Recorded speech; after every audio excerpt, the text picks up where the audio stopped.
आज सकाळी 6 वाजता आमच्या इथे खूप पाऊस पडला गारांचा आणि वादळ पण खूप होतं.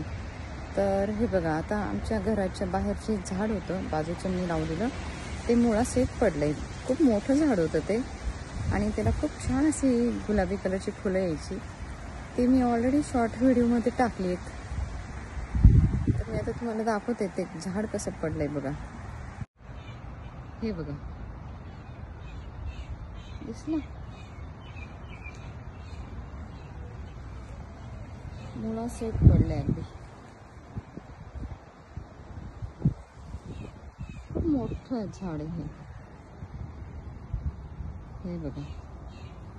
त्यांच्या गाडीच्या पुढच्या भागावर थोडंसं झाड पडलेलं आहे.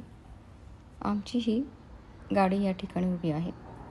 भगवंताची कृपा, झाड पडल्याने गाडीवरती आपल्या नील पण आलाय झाड पडलेलं बघण्यासाठी. हे बघा, या ठिकाणी आमची गाडी, त्यांची गाडी. पाऊस या दिशेने होता आणि वारा पण या दिशेने होता, ते बरोबर तसंच पडलेलं आहे.